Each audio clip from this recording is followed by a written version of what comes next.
ಭಾರತಿ ಭಟ್ ಅಂದ ತಕ್ಷಣ ನೆನಪಾಗೋದೇ ಬ್ರಹ್ಮಗಂಟು ಧಾರಾವಾಹಿ. ಆ ಧಾರಾವಾಹಿಯಲ್ಲಿ ಗೀತಾ ಭಟ್ ಅದ್ಭುತವಾಗಿ ನಟಿಸಿದ್ದರು. ದಪ್ಪಗಿದ್ದವರ ಮನಸ್ಸಿನ ಮೇಲೆ ಬೀರುವ ಪರಿಣಾಮಗಳ ಬಗ್ಗೆ ಅವರಿಗಾಗುವ ನೋವಿನ ಕತೆ ತೋರಿಸಿದ್ದರು. ಇವರು ಸಹ ಪಾತ್ರಕ್ಕೆ ತಕ್ಕಂತೆ ದಪ್ಪ ಇದ್ದರು. ಗುಂಡಮ್ಮನ ಪಾತ್ರದ ಮೂಲಕ ಗೀತಾ ಅಭಿಮಾನಿಗಳ ಮನ ಗೆದ್ದಿದ್ದರು.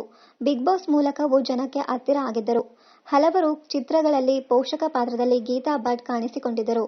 ಗೀತಾ ಭಟ್ ಕೆಲವು ದಿನಗಳ ಹಿಂದೆ 30 ಕೆಜಿ ತೂಕ ಇಳಿಸಿಕೊಂಡಿದ್ದು ಸುದ್ದಿಯಾಗಿತ್ತು. ಮತ್ತೆ ನಟಿ ತೂಕ ಇಳಿಸಿಕೊಂಡು ಸಣ್ಣ ಆಗಿದ್ದಾರೆ. ಇವರೇನಾ ನಮ್ಮ ಗುಂಡಮ್ಮ ಎಂದು ಫ್ಯಾನ್ಸ್ ಕೇಳ್ತಿದ್ದಾರೆ. ನಟಿ ಗೀತಾ ಭಟ್ ಸಾಮಾಜಿಕ ಜಾಲತಾಣದಲ್ಲಿ ಕೆಲ ಫೋಟೋಗಳನ್ನ ಶೇರ್ ಮಾಡಿದ್ದಾರೆ. ಅದರಲ್ಲಿ ದಪ್ಪ ಕಾಣ್ತಾ ಇಲ್ಲ. ಅಲ್ಲದೆ ಅವರು ಫೋಟೋಗಳಿಗೆ ಹೆಚ್ಚು ಲೈಕ್ಸ್ಗಳು ಕೂಡ ಬಂದಿವೆ. ಎಷ್ಟೊಂದು ಸಣ್ಣ ಆಗಿದ್ದೀರಿ, ನಂಬೋಕೆ ಆಗ್ತಾ ಇಲ್ಲ, ಇದು ನೀವೇನಾ? ಫೋಟೋ ಎಡಿಟ್ ಮಾಡಿಲ್ಲ ತಾನೇ? ನಿಮ್ಮ ಡಯಟ್ಗೆ ನಮ್ಮ ಸಲಾಂ ಎಂದು ಫ್ಯಾನ್ಸ್ ಕಮೆಂಟ್ ಹಾಕಿದ್ದಾರೆ. ಗೀತಾ ಅವರ ಡಯಟ್ ಪ್ಲಾನ್ ಇದು ನೋಡಿ. ಪ್ರೋಟೀನ್ ಮತ್ತು ಫೈಬರ್ ಅಂಶ ಇರುವ ಆಹಾರ ಹೆಚ್ಚಿಗೆ ಸೇವಿಸಬೇಕು. ದಿನಕ್ಕೆ 4 ರಿಂದ 5 ಲೀಟರ್ ನೀರು ಕುಡಿಬೇಕು. ತಪ್ಪದೆ 7 ರಿಂದ 8 ಗಂಟೆ ನಿದ್ದೆ ಮಾಡಬೇಕು.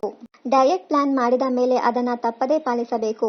ಮೊದಲು ಜೋಶ್ ಇರುತ್ತೆ, ಆಮೇಲೆ ಬೇಸರವಾಗುತ್ತೆ. ಅದನ್ನೆಲ್ಲ ಮೆಟ್ಟಿ ನಿಂತು ಡಯಟ್ ಮಾಡಬೇಕು. ಜಿಮ್ಗೆ ಹೋಗಿ ವರ್ಕೌಟ್ ಮಾಡಬಹುದು, ಆದರೆ ಡಯಟ್ ಮಾಡೋದು ಕಷ್ಟ. ಎಲ್ಲರೂ ಪಾನಿಪೂರಿ ಬಜ್ಜಿ ತಿಂತಾ ಇದ್ರೆ ಅಯ್ಯೋ ನಾವು ಇವನ್ನೆಲ್ಲ ಬಿಟ್ಟು ಇನ್ನು ಬದುಕಿರಬೇಕಾ ಎನಿಸುತ್ತೆ. ಆ ಆಸೆಯನ್ನ ಬದಿಗಿಟ್ಟು ನಮ್ಮ ಡಯಟ್ ಮುಂದುವರಿಸಬೇಕು ಎಂದು ಗೀತಾ ಹೇಳಿದ್ದಾರೆ. ಇನ್ನಷ್ಟು ಕನ್ನಡ ಧಾರಾವಾಹಿ ಹಾಗೂ ಕನ್ನಡ ಸಿನಿಮಾಗಳ ನ್ಯೂಸ್ ಅಪ್ಡೇಟ್ಸ್ಗಾಗಿ ಚಾನೆಲ್ ಅನ್ನ ಸಬ್ಸ್ಕ್ರೈಬ್ ಮಾಡಿ. Thank you.